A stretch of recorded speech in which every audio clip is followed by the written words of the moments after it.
Hello दोस्तों, स्वागत है आप सभी का आपके अपने YouTube channel white page exam पर। तो दोस्तों मैं हूं साजिद और दोस्तों आज फिर मैं हाजिर हूं आपके सामने एक और नई क्लास के साथ। दोस्तों आज की क्लास का टाइटल थंबनेल आप सभी देख चुके होंगे। दोस्तों आज हम बात करते हैं यूपी बोर्ड एग्जाम 2023। हमारा जो यूपी बोर्ड एग्जाम चल रहा है दोस्तों 16 फरवरी से जो स्टार्ट है और दोस्तों क्लास 10 साइंस की इंपॉर्टेंट वीडियो होगी। दोस्तों हमारा जो 27 फरवरी को एग्जाम होगा, दोस्तों 27 फरवरी को जो हमारा एग्जाम होगा उसके मैं वायरल पर्सन लेकर आए। वायरल पर्सन विज्ञान के 27 फरवरी को यही पर्सन 100% आएंगे गारंटी से। नहीं दोस्तों विज्ञान के यानी दोस्तों जिन छात्रों ने अभी तक विज्ञान में कुछ नहीं पढ़ा, दोस्तों आप से वादा है कि आप सिर्फ इन क्वेश्चनों को एक बार अच्छी तरीके से रिवाइज करिए दोस्तों, क्योंकि मैं इसमें पूरी बुक के क्वेश्चन लेकर आया हूँ। जो पूरी बुक के क्वेश्चन बन सकते हैं दोस्तों वो सभी क्वेश्चन लेकर आया हूँ। तो यूपी बोर्ड एग्जाम 2023 होगा, क्लास 10 साइंस होगा और साइंस की इंपॉर्टेंट वीडियो होने वाली है। वायरल पर्सन विज्ञान के 27 फरवरी को यही पर्सन 100% आएंगे। नहीं दोस्तों 27 फरवरी को यही पर्सन 100% आएंगे, यही पर्सन 27 फरवरी 2023 में आएंगे। तो दोस्तों ध्यान रखना जो 27 फरवरी को हमारा साइंस का पेपर होने वाला दोस्तों उसमें गारंटी है कि ये पर्सन पूछे जाए, कि दोस्तों उसमें गारंटी है कि ये पर्सन पूछे जाए। दोस्तों 50 नंबर के महत्वपूर्ण पर्सन है, दोस्तों 50 नंबर के महत्वपूर्ण पर्सन होंगे दोस्तों।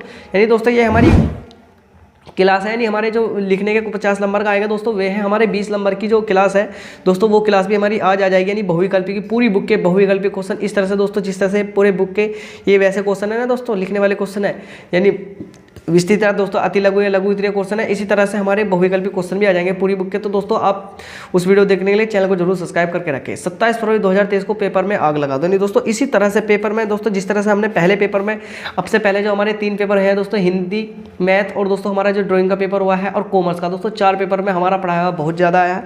तो दोस्तों साइंस में भी उसी तरह मेहनत चल रही है कि आपके भी साइंस में भी बेहतर से बेहतर नंबर आ सके। तो दोस्तों यानी जिन छात्रों ने अब तक कुछ नहीं पढ़ा दोस्तों वे जरूर इस वीडियो को देख के जाए। यानी कक्षा 10 होगा, 10th वाले स्टूडेंट जरूर देखें। नहीं दोस्तों जो छात्र क्लास 10th में है वो इस वीडियो को जरूर देखें दोस्तों, उनके लिए मोस्ट इंपॉर्टेंट वीडियो होने वाली है। तो दोस्तों वीडियो शुरू करने से पहले जो चैनल पर नहीं हो चैनल को कर दो सब्सक्राइब और इस वीडियो कर दो अपने दोस्तों तक जरूर शेयर। और दोस्तों हाँ, एक प्यार सा कमेंट बॉक्स में जरूर टाइप कर देना कि ये सभी वीडियो आप सभी को कैसी लग रही है। और दोस्तों जो भी छात्र कक्षा 10 में हो इस वीडियो को उन दोस्तों तक जरूर शेयर करना, क्योंकि दोस्तों उनके लिए बहुत ही महत्वपूर्ण वीडियो है दोस्तों। एक एक क्वेश्चन बहुत ही यानी बारीकी से ढूंढ कर लाया हूं दोस्तों आपके लिए। तो दोस्तों शुरू करते हैं आज की अपनी क्लास। अब देखिए दोस्तों पहला क्वेश्चन है रासायनिक अभिक्रियाएं एवं समीकरण। दोस्तों आज मैं क्वेश्चन कराऊंगा वो चैप्टर वाइज कराऊंगा, यानी कक्षा 10 के जो चैप्टर वाइज मैं क्वेश्चन कराने वाला हूं। तो दोस्तों ध्यान रखना हमारा पहला क्वेश्चन कौन सा है, पहला है कि रासायनिक अभिक्रियाएं एवं समीकरण। रासायनिक अभिक्रियाएं और समीकरण है दोस्तों, यानी साइंस है, इसके साइंस के मोस्ट इंपोर्टेंट क्वेश्चन होने वाले हैं दोस्तों। रासायनिक अभिक्रियाएं और समीकरण चैप्टर फर्स्ट होगा दोस्तों। इसमें पहला ही क्वेश्चन है कि रासायनिक अभिक्रियाएं क्या है। नहीं दोस्तों पता नहीं कितनी बार क्वेश्चन पूछा गया है कि रासायनिक अभिक्रिया क्या है। तो ध्यान रखना जब एक या एक से अधिक पदार्थ, यानी जब क्या तो दोस्तों एक पदार्थ होगा या एक से अधिक पदार्थ आपस में क्रिया करके संवत भिन्न गुण धर्म वाले नए पदार्थ बनाते हैं तो यह घटना रासायनिक अभिक्रिया कहलाती है। तो दोस्तों ध्यान रखना जब क्या तो एक या एक से अधिक या एक होगा दोस्तों या एक से अधिक पदार्थ आपस में क्रिया करके भिन्न गुण धर्म वाला है। नहीं दोस्तों वे उन दोनों पदार्थ की प्रकृति कुछ और होगी, जो नया पदार्थ बनेगा उसकी प्रकृति कुछ और होगी वाला एक नया पदार्थ बनाते हैं तो यह घटना रासायनिक अभिक्रिया कहलाती है। रासायनिक अभिक्रिया में भाग लेने वाले पदार्थ अभिकारक कहलाते हैं और अभिक्रिया के फलस्वरूप उत्पन्न होने वाले पदार्थ उत्पाद कहलाते हैं। क्या कहलाते हैं? उत्पाद कहलाते हैं। तो दोस्तों ध्यान रखना जो पदार्थ रासायनिक अभिक्रिया में भाग लेंगे क्या कहलाएंगे? वे अभिकारक कहलाएंगे। और यानी रासायनिक अभिक्रिया होने के बाद में जो हमें जो पदार्थ प्राप्त होंगे वे क्या कहलाएंगे दोस्तों? वे कहलाएंगे हमारे यानी वे उत्पाद कहलाते हैं। तो दोस्तों वे उत्पाद कहलाते हैं।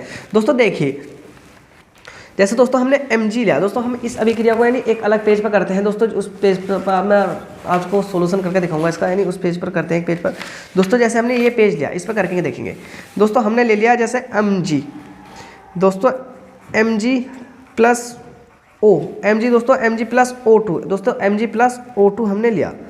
तो दोस्तों इसने क्या कही थी, जब एक या एक से अधिक पदार्थ आपस में क्रिया करके क्या तो दोस्तों एक या एक से अधिक पदार्थ, तो दोस्तों एक या एक से अधिक पदार्थ हो गया, भिन्न गुणधर्म वाले नए पदार्थ बनाता है। भिन्न गुणधर्म वाले यानी जिसकी समानता अलग हो, यानी तो दोस्तों यानी भिन्न गुणधर्म वाले नए पदार्थ बनाता है तो यह घटना रासायनिक अभिक्रिया कहलाती है। रासायनिक अभिक्रिया में भाग लेने वाले पदार्थ अभिकारक कहलाते हैं। दोस्तों जो भी रासायनिक अभिक्रिया में भाग लेगा वे क्या कहलाएंगे दोस्तों? ये दोनों क्या है? ये भी अभिकारक है दोस्तों, अभिकारक, और यह भी क्या है? यह भी अभिकारक है। क्या है? अभिकारक। दोस्तों मैं पूरा नाम लिख देता हूँ, अभिकारक। और ये क्या है? ये भी दोस्तों अभिकारक है, यानी अभिकारक है। इसने कही थी कि जो रासायनिक अभिक्रिया में भाग लेने वाले पदार्थ अभिकारक कहलाते हैं और अभिक्रिया के फलस्वरूप उत्पन्न होने वाले पदार्थ उत्पाद कहलाते हैं। अब दोस्तों इससे क्या बनेगा? देखो MgO, क्या बनेगा? MgO क्या बना दोस्तों? Magnesium oxide. क्या बना? Magnesium oxide. तो दोस्तों देखिए, अब हमें समीकरण को संतुलित भी करना होता है। तो दोस्तों क्या समीकरण संतुलित है? ऐसे देखेंगे दोस्तों हमारे O2 कितने, O कितने दोस्तों? O2 है और यहाँ कितना है? O1 है। तो दोस्तों हम यहाँ तो लगा नहीं सकते, तो हम क्या लगाएंगे? हम 2 यहाँ लगा लेंगे। तो दोस्तों ऑक्सीजन 2 होगी। अब मैग्नीशियम देखिए दोस्तों, मैग्नीशियम हमारे 2, यहाँ मैग्नीशियम 2, लेकिन यहाँ 1 है, तो दोस्तों इसे यहाँ भी करेंगे। तो दोस्तों 2 मैग्नीशियम होंगे, 2 ऑक्सीजन होंगे। तो दोस्तों इसे क्या कहलाएंगे? यू कहलाएगा हमारा उत्पाद। क्या कहलाएगा? उत्पाद।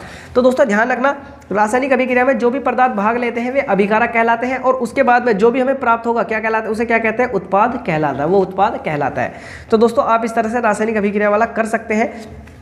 उसके बाद में देखते हैं दोस्तों हमारा यानी एक बहुत ही महत्वपूर्ण अभिक्रिया है वियोजन अभिक्रिया। क्या किसे कहते हैं? उदाहरण भी दो दोस्तों। वियोजन अभिक्रिया यानी ऐसी रासायनिक अभिक्रिया, दोस्तों ध्यान रखना, ऐसी रासायनिक अभिक्रिया जिसमें कोई पदार्थ, यानी ऐसी रासायनिक अभिक्रिया जिसमें कोई पदार्थ वियोजित होकर, जिसमें यानी कोई पदार्थ वियोजित होकर 2 या 2 से अधिक, या तो 2 या 2 से अधिक पदार्थ उत्पन्न करता है, वियोजन अभिक्रिया कहलाती है। तो दोस्तों ध्यान रखना, ऐसी रासायनिक अभिक्रिया जिसमें कोई पदार्थ वियोजित होकर, यानी एक कोई भी पदार्थ होगा, वियोजित का मतलब दोस्तों टूटकर 2 या 2 से अधिक पदार्थ उत्पन्न करता है, वियोजन अभिक्रिया कहलाती है। वियोजन अभिक्रिया कहलाती है। दोस्तों जैसे हमने अभी ये वाली अभिक्रिया यहाँ करी थी ना दोस्तों, अभी हमने ये वाली अभिक्रिया यहाँ करी, तो दोस्तों अगर हम इसी अभिक्रिया को उल्टा करके दोस्तों यहाँ जैसे MgO 2Mg हो, तो दोस्तों किस में टूटेगा दोस्तों? ये हमारा एक तो 2Mg में टूटेगा और प्लस किस में? O2 में टूट जाएगा, यानी O2 में टूट जाएगा। तो दोस्तों अब ये हमारा क्या है दोस्तों? ये अब हमारा अभिकारक है। अभिकारक और दोस्तों अभिकारक, ये दो क्या हमारे? उत्पाद प्राप्त हो गए। क्या हमारे दोस्तों? उत्पाद प्राप्त हो गए। तो उत्पाद प्राप्त हो गए, यानी दोस्तों उसने कही क्या थी? एक बार और देखेंगे। ऐसी रासायनिक अभिक्रिया जिसमें कोई पदार्थ वियोजित होकर 2 या 2 से अधिक पदार्थ उत्पन्न करता है, वियोजन अभिक्रिया कहलाती है। दोस्तों कोई भी पदार्थ है, जैसे हमने मैग्नीशियम ऑक्साइड लिया तो दोस्तों Mg में टूट गया और O2 में टूट गया। अब दोस्तों एक रासायनिक अभिक्रिया और देखें दोस्तों, जैसे हमने NH4, दोस्तों हमने देखा इससे पेन से करते हैं दोस्तों, NH4Cl ले लेते हैं दोस्तों, NH4Cl ले लेते हैं दोस्तों। NH4Cl को हम गर्म करते हैं दोस्तों। NH4Cl को हम क्या करेंगे? क्या तो हम गर्म करेंगे दोस्तों, हम क्या करेंगे? इसे गर्म करेंगे दोस्तों, हम इसे क्या करेंगे? ठंडा। क्या तो दोस्तों हम इसे गर्म करेंगे, ऐसे करेंगे ठंडा। तो दोस्तों आप बताओगे कि यानी किस पदार्थ में टूटेगा? तो दोस्तों एक तो टूटेगा ये NH3 plus Cl plus HCl plus HCl। तो दोस्तों यानी यू क्या था? यू था दोस्तों अमोनियम क्लोराइड। क्या? अमोनियम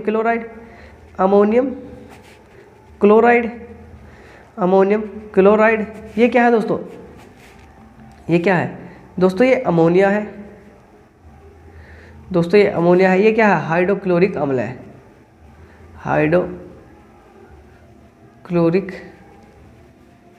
हाइड्रोक्लोरिक अम्ल है। इसे एसिलेनी हाइड्रोक्लोरिक अम्ल बोलते हैं।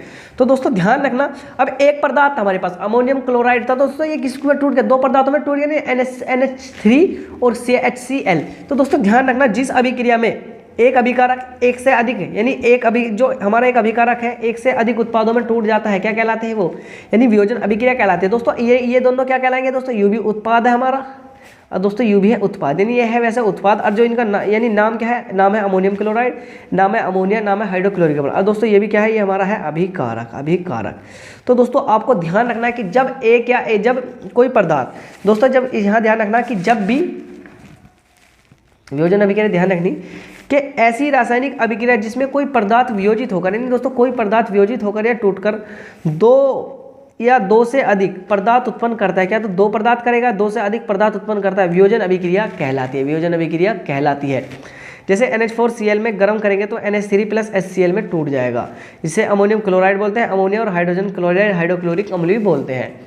अब दोस्तों एक अभिक्रिया होती है रेडॉक्स अभिक्रिया। दोस्तों रेडॉक्स अभिक्रिया भी आपके लिए बहुत ही महत्वपूर्ण अभिक्रिया है। तो दोस्तों ध्यान रखना दोस्तों, वह रासायनिक अभिक्रिया जिसमें एक अभिकारक का ऑक्सीकरण तथा दूसरे अभिकारक का अपचयन होता है रेडॉक्स अभिक्रिया या अपचयन उपचयन अभिक्रिया कहलाती है। रेडॉक्स अभिक्रिया या अपचयन उपचयन अभिक्रिया कहलाती है।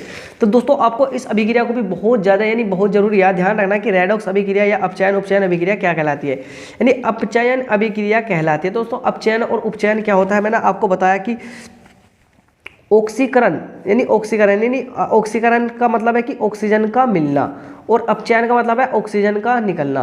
तो दोस्तों ध्यान रखना, उसने कही थी ना ऑक्सीकरण, ऑक्सीकरण का मतलब क्या होगा, यानी जब भी हमारे पास में ऑक्सीजन आके मिलेगी, क्या मिलना, किसका, ऑक्सीजन का मिलना ऑक्सीकरण में। अपचयन में क्या होगा दोस्तों, ऑक्सीजन का निकलना, क्या ऑक्सीजन का निकलना।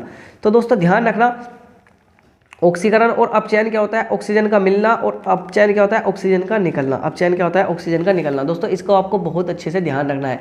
ऑक्सीकरण क्या है, ऑक्सीजन का मिलना, और अपचयन क्या है, ऑक्सीजन का निकलना। अब देखिए दोस्तों, जैसे CuO है, तो दोस्तों कह रहा है रेडॉक्स अभिक्रिया क्या है, तो मैंने बताया था रेडॉक्स अभिक्रिया वह रासायनिक अभिक्रिया जिसमें एक अभिकारक का ऑक्सीकरण तथा दूसरे अभिकारक का अपचयन होता है, रेडॉक्स अभिक्रिया कहलाती है। रेडॉक्स अभिक्रिया कहलाती है। तो दोस्तों आप इस अभिक्रिया को यहाँ समझिए, दोस्तों आप इस अभिक्रिया को यहाँ समझिए। जैसे कोई हमारे पास अणु है, किसका दोस्तों, हमारे पास अणु है किसका, कॉपर। दोस्तों हमने मान ले लिया, जैसे ये वाला अणु ले लिया दोस्तों, हमने किसका अणु लिया दोस्तों, हमने लिया कॉपर ऑक्साइड का अणु लिया, और दोस्तों इसमें हमने हाइड्रोजन गैस मिलाई। तो दोस्तों अब क्या होगा, यानी इससे तो ऑक्सीजन निकल जाएगा, इससे ऑक्सीजन निकलेगा, यानी Cu। तो दोस्तों जहाँ भी ऑक्सीजन निकलता है, दोस्तों जहाँ भी ऑक्सीजन निकलता है वहाँ क्या कहलाएगा, वहाँ कहलाएगा अपचयन। तो दोस्तों इसने कहा था ना ऑक्सीजन का निकलना क्या कहलाएगा, अपचयन कहलाता है। अब दोस्तों यहाँ देखिए, अब यहाँ दोस्तों H2 है, एक और हमारे पास ऑक्सीजन आ गया H2O। अब दोस्तों यहाँ इसमें ऑक्सीजन जुड़ा है, तो यहाँ क्या कहलाएगा, यहाँ कहलाएगा दोस्तों, यहाँ तो अपचयन, यहाँ क्या हुआ, ऑक्सीकरण। तो दोस्तों ध्यान रखना, जहाँ भी ऑक्सीकरण और अपचयन क्या होता है, जहाँ भी ऑक्सीजन निकलेगा अपचयन, जहाँ भी ऑक्सीजन जुड़ेगा अपचयन कहलाता है। दोस्तों अपचयन कहलाता है। तो दोस्तों आप इन्हें अभिक्रिया को ध्यान रखना, बहुत ही बढ़िया यानी बहुत ही इंपॉर्टेंट अभिक्रिया है आपके लिए। दोस्तों आप इस अभिक्रिया को नोट करके रख सकते हैं, या दोस्तों मैं इसका PDF भी व्हाइट पेज एग्जाम टेलीग्राम पर आपको दे दूंगा। अब अगला देखिए संचारण।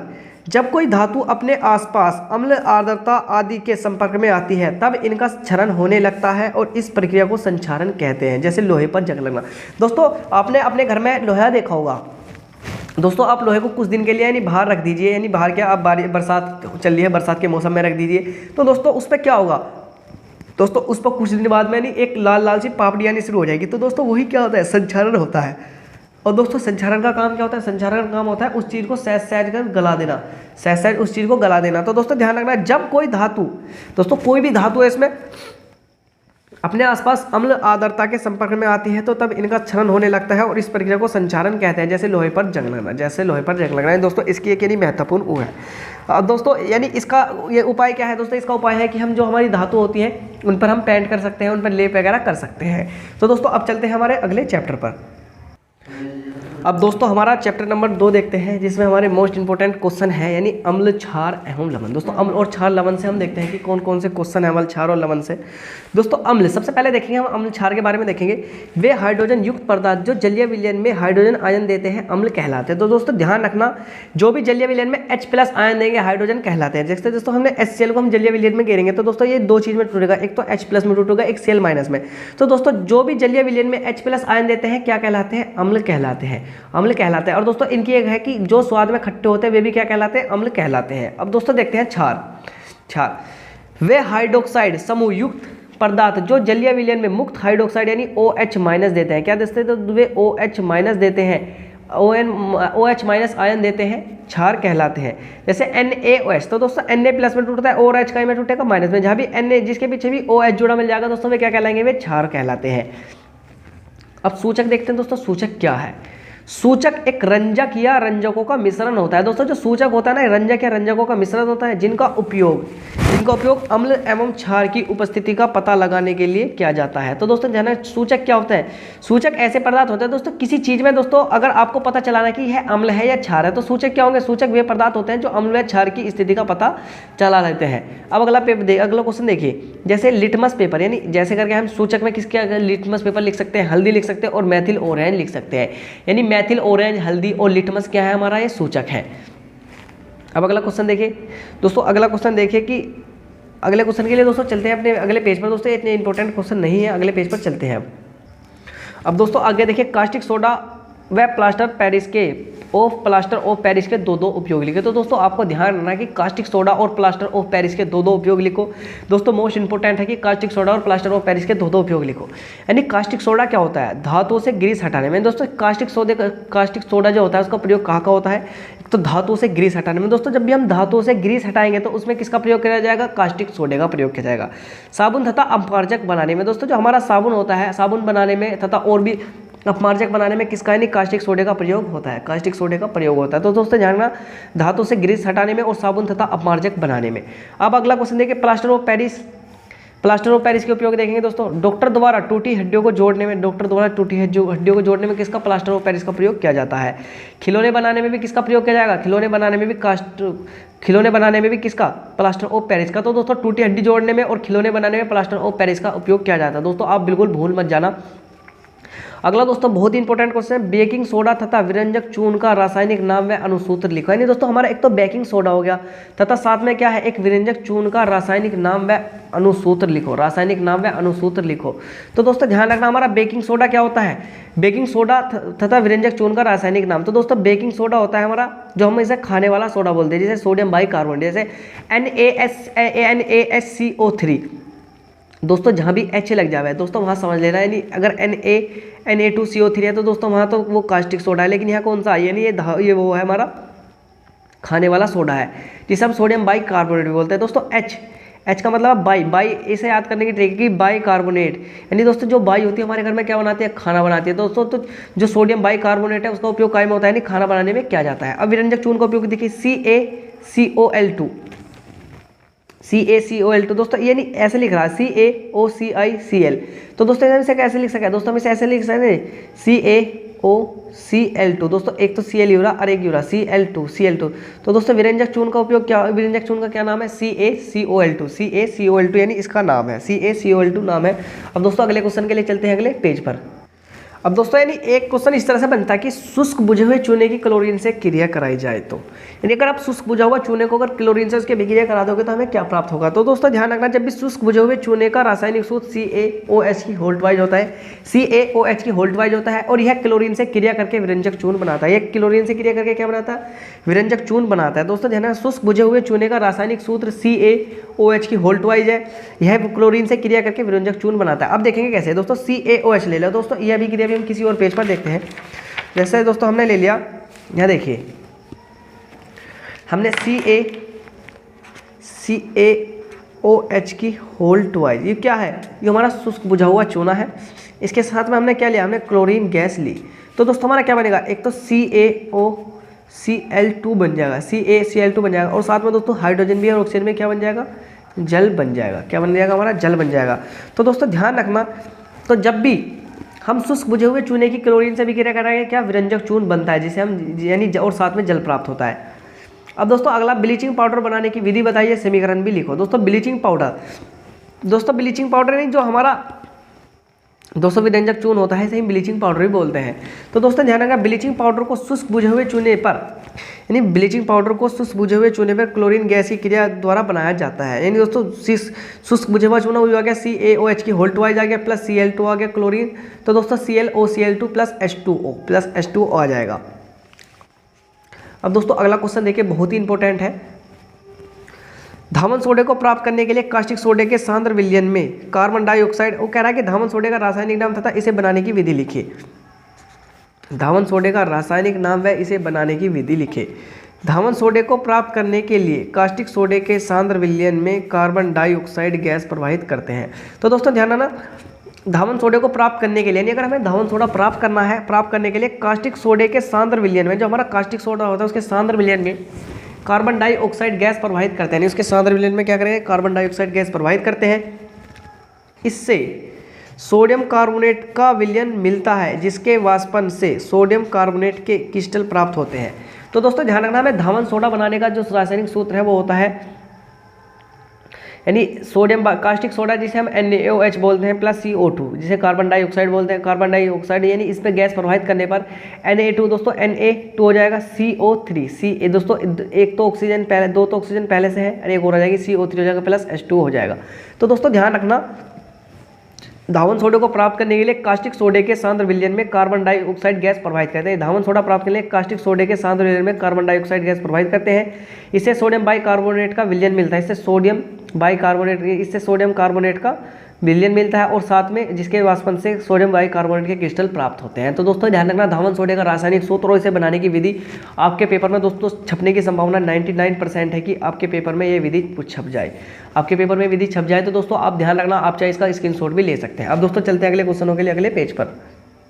अब दोस्तों देखते हैं चैप्टर नंबर 3 धातु और अधातु से संबंधित क्वेश्चन देखते हैं कि धातु और अधातु से संबंधित कौन कौन क्वेश्चन बन सकते हैं। यानी बोर्ड परीक्षा 2023 में 101% आने वाले क्वेश्चन है दोस्तों। अब देखते हैं, सबसे पहले देखते हैं खनिज क्या होता है। दोस्तों खनिज आपके लिए बहुत ही इंपॉर्टेंट है। यानी प्रकृति में धातु तथा उसके यौगिक जिस रूप में पाए जाते हैं उन्हें खनिज कहलाते हैं। यानी दोस्तों हमें प्रकृति से जो भी धातु या उसके यौगिक जो प्राप्त होते हैं उन्हें क्या खनिज कहते हैं।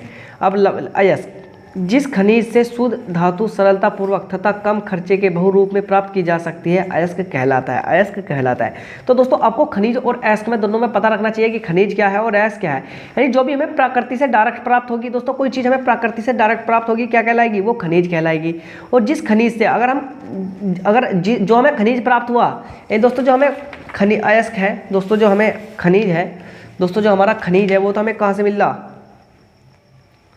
खनिज कहाँ से मिला दोस्तों, हमें पृथ्वी से, यानी पृथ्वी अब दोस्तों पृथ्वी के अंदर से मिला है।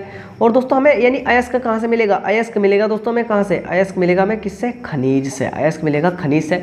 तो दोस्तों मैं यही बताना चाह रहा हूँ कि प्रकृति में धातु तथा उसके यौगिक, प्रकृति में धातु या उसके यौगिक जिस अवस्था में या जिस रूप में पाए जाते हैं उन्हें खनिज कहते हैं। यानी प्रकृति में धातु या उसके यौगिक तथा उसके यौगिक जिस रूप में पाए जाते हैं उन्हें खनिज कहते हैं।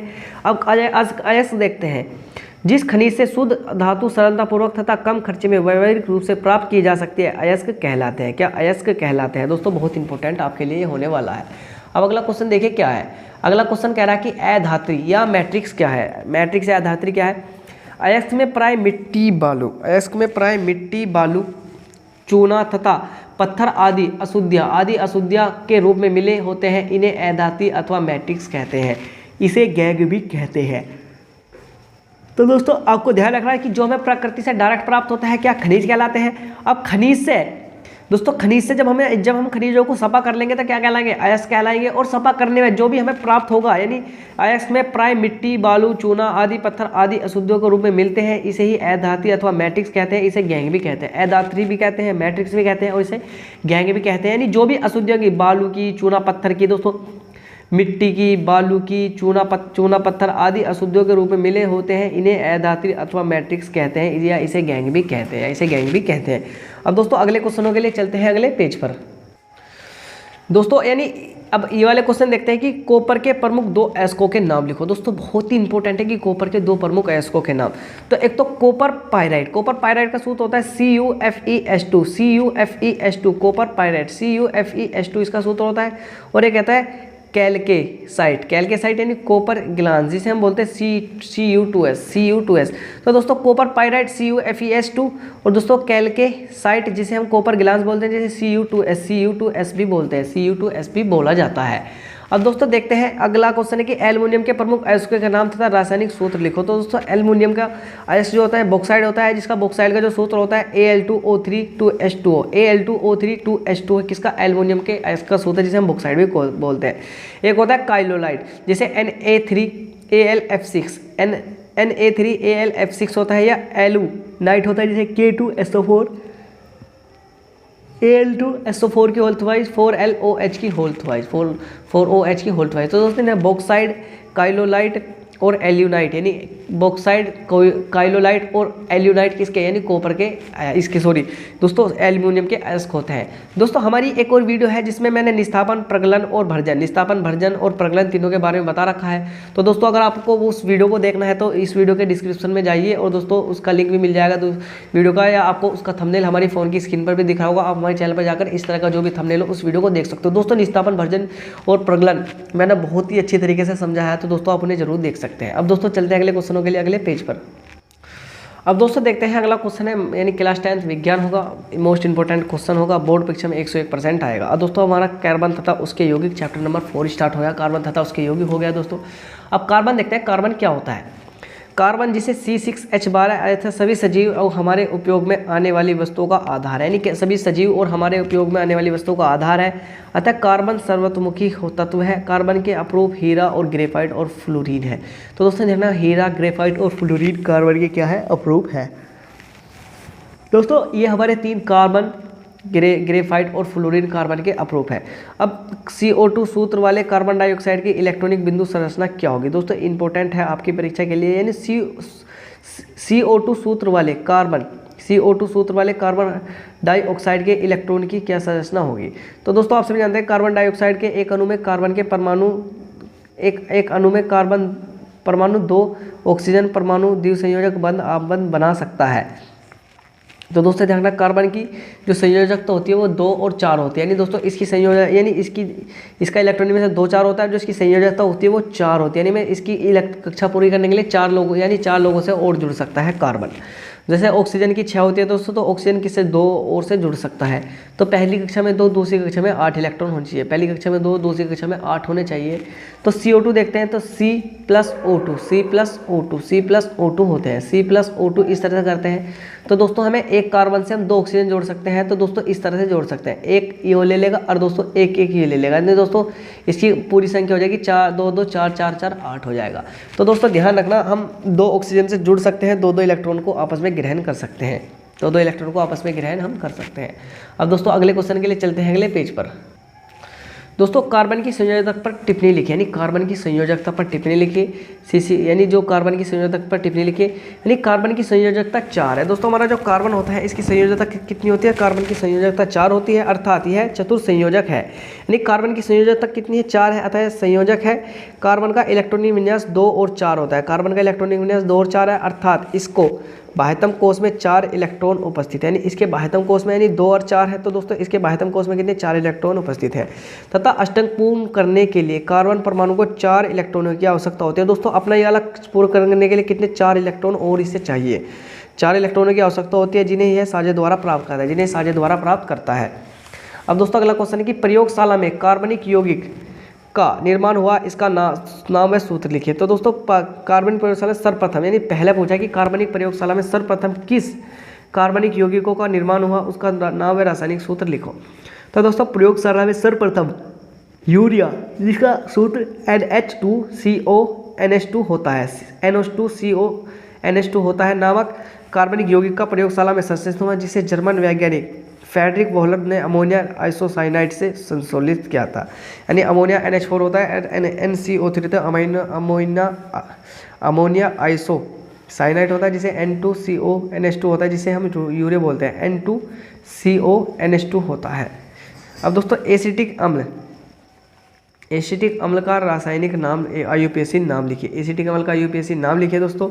एसिटिक अम्ल CH3COOH का IUPAC नाम एथेनोइक अम्ल होता है। क्या एथेनोइक अम्ल होता है दोस्तों, एथेनोइक अम्ल होता है। अब अगली समय देखिए क्या है, एस्टर पद की व्याख्या करो, यानी एस्टर पद क्या है इसकी व्याख्या करो।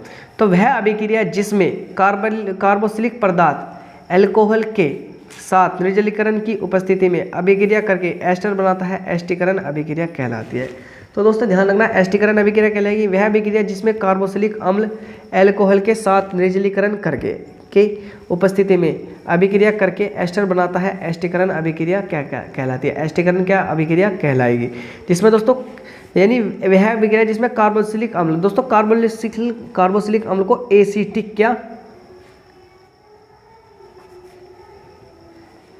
एसिटिक अम्ल भी कहते हैं।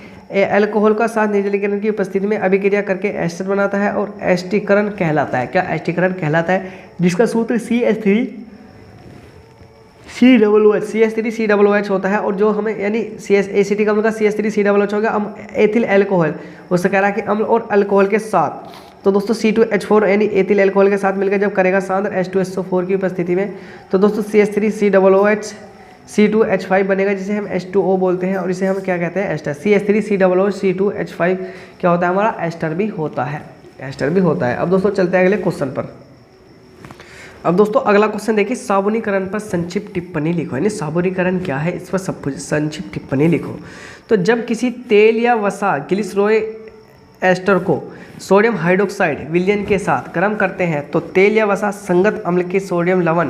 तो दोस्तों अगले यानी अभिक्रिया देखें हम अगले पेज पर। तो दोस्तों आप इसका स्क्रीनशॉट भी ले सकते हैं, इसे नोट कर सकते हैं। जब भी किसी तेल क्या तुम तेल या वसा यानी ग्लिसरॉल एस्टर को सोडियम हाइड्रोक्साइड विलयन के साथ गर्म करते हैं तो यह तेल या वसा संगत अम्ल के सोडियम लवण। अब दोस्तों चलते हैं अगले पेज पर, उस पर देखते हैं कि आगे क्या है। तथा ग्लिसरॉल में बदल जाता है, इस अभिक्रिया को साबुनीकरण कहते हैं। तो दोस्तों C2O17H35 CHO C17H35 की जब 3NOH, दोस्तों इसमें हमें 3 अणु N3NOH के लेने पड़ेंगे। तो दोस्तों C2OH CHOH CH2OH तो 3C17H35 COONA प्राप्त होता है, यानी 3C17H35 COONA प्राप्त होता है। तो दोस्तों ध्यान, ग्लिसरॉल क्या होता है उस चीज़ को आपको ध्यान रखना है कि हमें साबुन कैसे प्राप्त होती है। साबुनीकरण अभिक्रिया में ग्लिसरॉल C2OH CHOH CH2OH सह उत्पादक के रूप में कार्य करता है। दोस्तों एक बार और हम देखेंगे कि यानी क्या है ये, इसे एक बार और देखिए। साबुनीकरण पर टिप्पणी लिखिए दोस्तों, यानी दोस्तों साबुनीकरण एक बार देखिए, जब किसी तेल या वसा ग्लिसरॉल एस्टर को सोडियम हाइड्रोक्साइड विलयन के साथ यानी सोडियम हाइड्रोक्साइड के विलयन के साथ गर्म करते हैं तो तेल या वसा संलग्न अम्ल के साथ सोडियम लवण तथा ग्लिसरॉल में बदल जाती है, इस अभिक्रिया को साबुनीकरण कहते हैं, जिसे हम C2O C17H35 CHO C17H35 CH2O C17H35 तो 3NOH के अणु मिलाएंगे तो CH2OH हो जाएगा, CHOH हो जाएगा, C2HOH हो जाएगा और हमें क्या प्राप्त होगी साथ में C17H35 COONA। तो दोस्तों आप साबुन का सूत्र ध्यान रखना, साबुन का सूत्र क्या होता है C17 दोस्तों C17H35 COONA किसका साबुन का सूत्र होता है, COONA साबुन का सूत्र होता है। और दोस्तों अगले क्वेश्चनों के लिए चलते हैं अगले पेज पर। दोस्तों अब देखते हैं तत्वों का आवर्त वर्गीकरण, जो हमारा चैप्टर नंबर 5 है, इस 5 है दोस्तों। इससे देखते हैं कि इससे आपके कौन कौन से क्वेश्चन बन सकते हैं। दोस्तों इससे देखते हैं कि हम सबसे पहले देखते हैं कि आधुनिक आवर्त नियम पर संक्षिप्त टिप्पणी लिखी। आधुनिक आवर्त नियम क्या है, इस पर एक टिप्पणी लिखो। तो दोस्तों तत्वों के भौतिक एवं रासायनिक गुण उनके परमाणु क्रमांक के आवर्ती फलन होते हैं। दोस्तों क्या आयु तो आधुनिक आवर्त है कि तत्वों के भौतिक व रासायनिक गुण उनके परमाणु क्रमांक के आवर्ती फलन होते हैं। क्या आधुनिक आवर्त नियम में क्या कहा कि तत्वों के भौतिक एवं रासायनिक गुण, जो तत्व हैं उनके भौतिक एवं रासायनिक गुण उनके परमाणु क्रमांकों के आवर्ती फलन होते हैं। अब दोस्तों देखें कि मेंडलीव के आवर्त सारणी तथा मेंडलीव की आवर्त नियम तथा आधुनिक आवर्त नियम में क्या मौलिक अंतर है।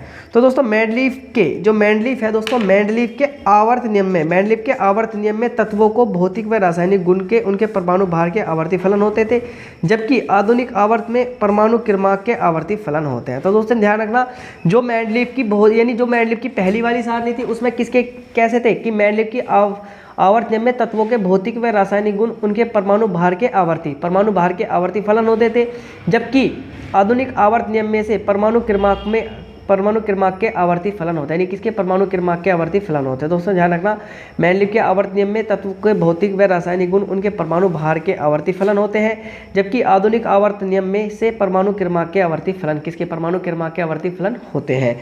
अब दोस्तों अगले क्वेश्चनों के लिए चलते हैं अगले पेज पर। दोस्तों अब देखिए मेंडलीव के आवर्त नियम तथा आधुनिक आवर्त नियम लिखो। मेंडलीव का आवर्त नियम, मेंडलीव के मूल आवर्त नियम के अनुसार तत्वों के भौतिक तथा रासायनिक गुण उनके परमाणु भारों के परमाणु भारों के आवर्ती फलन होते हैं। और दोस्तों जो आधुनिक आवर्त है उसमें है परमाणु क्रमांकों के आवर्ती फलन होते हैं। अब आधुनिक आवर्त नियम देखेंगे, मेंडलीव के नियम में परमाणु भार के स्थान पर परमाणु क्रमांक का उपयोग करके आधुनिक आवर्त नियम प्राप्त किया गया, यानी परमाणु भार के स्थान पर अगर हम परमाणु क्रमांक प्राप्त कर देंगे तो क्या आधुनिक आवर्त प्राप्त हो जाएगा, जिसके अनुसार तत्वों के भौतिक तथा रासायनिक गुण उनके परमाणु क्रमांक के आवर्ती फलन होते हैं। जो भौतिक गुण उनके परमाणु क्रमांक के आवर्ती फलन होते हैं। अब इसके गुण देखते हैं कि आवर्त के नियम क्या क्या गुण है इसके। मेंडलीव के आवर्त सारणी में पहले अति लघु आवर्त में केवल दो तत्व होते हैं, 2 तत्व हैं। आवर्त सारणी में दूसरे व तीसरे आवर्त में 8 तत्व हैं जिन्हें लघु आवर्त कहते हैं। तो दोस्तों देखना, मेंडलीव की आवर्त सारणी में पहले अति लघु आवर्त में केवल 2 तत्व हैं। तो किसमें अगर मेंडलीव की आवर्त सारणी देखेंगे तो पहले मैंडलिव की आवर्त सारणी पहले अति लघु आवर्त में, जो पहला अति लघु आवर्त है केवल उसमें 2 तत्व हैं। आवर्त सारणी के दूसरे तीसरे आवर्त में 8 तत्व हैं, इन्हें लघु आवर्त भी कहते हैं। यानी आवर्त सारणी के दूसरे और तीसरे आवर्त में कितने 8 तत्व हैं, इन्हें लघु आवर्त भी कहते हैं। अब दोस्तों देखते हैं मैंडलिव की आवर्त सारणी के दोष। मैंडलिव की आवर्त सारणी के दोष: अधिक परमाणु भार वाले तत्वों को कम परमाणु भार वाले तत्वों से पहले रखना। जैसे आर्गन का परमाणु भार 39.9 है और पोटेशियम का परमाणु भार 19.1 से पहले रखा जाता है। तो दोस्तों आधुनिक आवर्त सारणी के ही दोष है कि आधुनिक आवर्त सारणी में यानी जो अधिक परमाणु भार वाले तत्वों को कम परमाणु भार वाले तत्वों से पहले रखा गया है। यही बस इसका एकमात्र दोष है। अब दोस्तों चलते हैं अगले क्वेश्चन पर। अब दोस्तों देखिए अगला क्वेश्चन है कि श्वसन तथा श्वासवास में क्या अंतर है। तो दोस्तों श्वसन और श्वासवास अंतर देखेंगे दोस्तों, हमारा बायोलॉजी वाला पोर्शन स्टार्ट हो चुका है। यानी यह एक जैव रासायनिक प्रक्रिया है। जो हमारी श्वसन होती है ना, वो एक जैव रासायनिक प्रक्रिया होती है। यह एक यांत्रिक या भौतिक प्रक्रिया है, यानी यह एक यांत्रिक या भौतिक प्रक्रिया है। यह एक अपचयी क्रिया है जिसमें भोज्य पदार्थ का ऑक्सीकरण होता है। यह एक अपचयी क्रिया है जिसमें भोज्य पदार्थ का क्या ऑक्सीकरण होता है। यह ऐसी क्रिया है जिसमें वातावरण से वायु श्वसनांगों तक पहुंचाई जाती है। यह एक ऐसी क्रिया है जिसमें वातावरण से वायु श्वसनांगों तक पहुंचाई जाती है। अब इसमें देखते हैं कि कार्बन डाइऑक्साइड जल आदि बनता है, साथ ही ऊर्जा भी उत्पन्न होती है। यानी अगर हम श्वसन लेंगे तो इसमें कार्बन डाइऑक्साइड जल आदि बनता है, साथ ही ऊर्जा भी उत्पन्न होती है।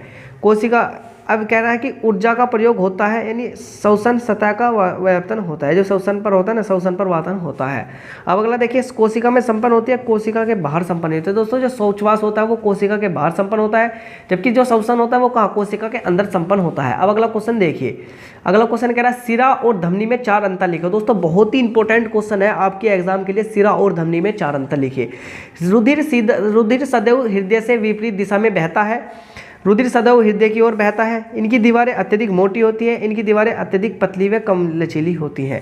धमनियों में कपाट नहीं होते। सिराओं में स्थान स्थान पर कपाट होते हैं। धमनियाँ प्राय गहराई में स्थित होती हैं, त्वचा के नीचे स्थित होती है। जो हमारी सिरा होती है वो कहाँ, त्वचा के नीचे स्थित होती है। दोस्तों जो हमारी सिरा होती है वो कहाँ, त्वचा के नीचे स्थित होती है। तो दोस्तों ध्यान रखना, जो हमारी सिरा है वो कहाँ होती है, यानी त्वचा के नीचे स्थित होती है। अब दोस्तों अगला क्वेश्चन देखिए, बहुत ही इंपॉर्टेंट है दोस्तों, विस्तृत रूप से क्वेश्चन है कि पाचन तंत्र का या आहार नाल का सचित्र चित्रण कीजिए। पाचन तंत्र हो या दोस्तों आहार नाल हो, उसका सचित्र चित्रण करना है। तो दोस्तों यानी जो पाचन तंत्र है इसका जो हमारा चित्र है आपको हमारे फ़ोन की स्क्रीन पर भी दिख रहा होगा। तो दोस्तों हम पाचन का चित्र देखेंगे, पाचन का चित्र कैसा है दोस्तों। उसके बाद में हम क्वेश्चन पढ़ेंगे। आपने पाचन का चित्र देख लिया होगा बड़ी आहिस्ता से दोस्तों। अब इसे पढ़ते हैं, इसके क्वेश्चन कैसे हैं। यानी मनुष्य के पाचन तंत्र व आहार नाल का वर्णन करो। भोज्य पदार्थों को आहार नाल में पाचन 2 प्रकार से होता है। जो भोज्य पदार्थ होते हैं इनका आहार नाल में पाचन क्या है, 2 प्रकार से होता है। नंबर 1 तो भौतिक पाचन होगा, एक रासायनिक पाचन होगा। अब नंबर मनुष्य की आहार नाल मुख गुहा से लेकर गुदा द्वार तक फैली लगभग 8 से 10 मीटर लंबी अत्यधिक कुंडलित नलिका होती है। दोस्तों अगर आपके में क्वेश्चन आता है कि मनुष्य की आहार नाल, तो मनुष्य की आहार नाल मुख गुहा से लेकर गुदा यानी आपके मुंह से लेकर आपके गुदा द्वार तक फैली होती है, जो 8 से लेकर 10 मीटर लंबी अत्यधिक कुंडलित नलिका होती है। अब दूसरा इसमें पॉइंट डाल के लिखते हैं, मुख या मुख गुहिका। मुख में जीव स्थित होती है। आपके मुंह में सबको पता है कि हमारे मुंह में जीव स्थित होती है।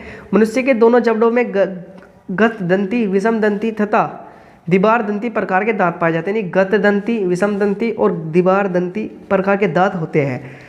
मुख गुहिका में लार ग्रंथियाँ, जो दोस्तों हमारी मुख गुहिका है उसमें लार ग्रंथियाँ नलिका के द्वारा खुलती है। अब देखते हैं अगला, ग्रीष्णी। यह मुख ग्रासन गुहिका का पश्च छोटा भाग होता है।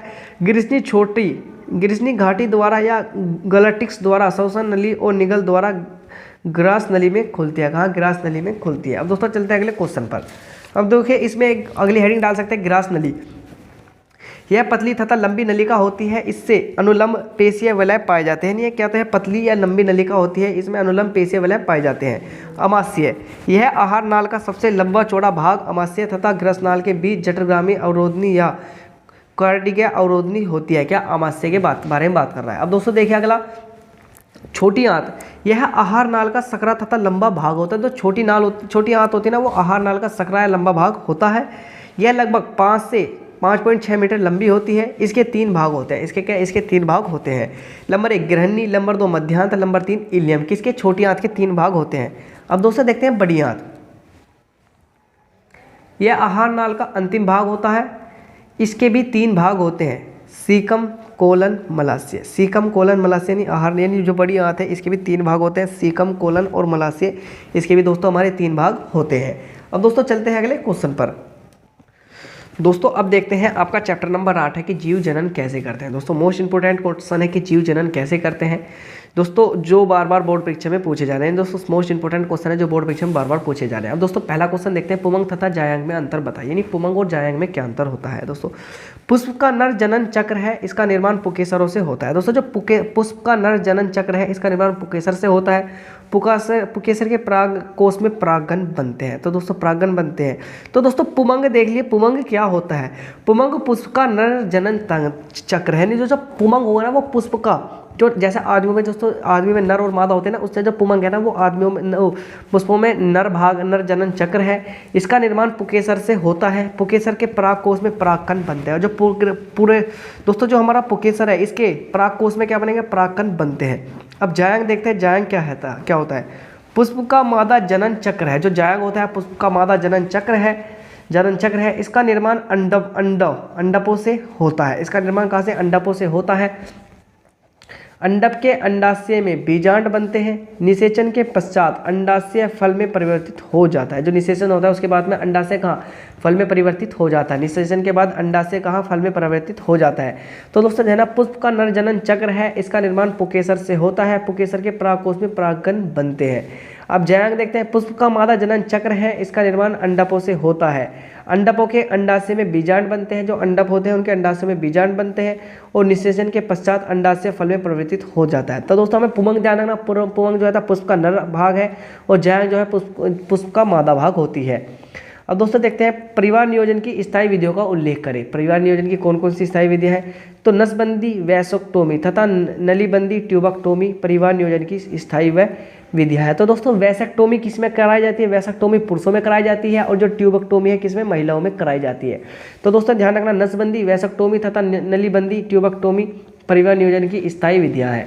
अब अगला क्वेश्चन देखिए दोस्तों, अगला क्वेश्चन है कि जीव जनन विखंडन और विखंडन विधि का उदाहरण सहित स्पष्ट कीजिए। तो विखंडन, इसमें एक कोशीय जीव असूत्री विभाजन द्वारा विभाजित होकर 2 संतानित जीवों का निर्माण करता है। इससे पहले केंद्र विभाजित होता है और फिर कोशिका द्रव्य का बंटवारा होता है, जैसे अमीबा। यानी दोस्तों जीव जनन के विखंडन के बारे में बताया गया है कि एक कोशिकीय जीव अपने अर्धसूत्री विभाजन करके, यानी जो एक कोशिकीय जीव होता है वो अर्धसूत्री विभाजन करके विभाजित होकर 2 संतानित जीवों का निर्माण करता है, यानी 2 संतानित जीवों का निर्माण करता है।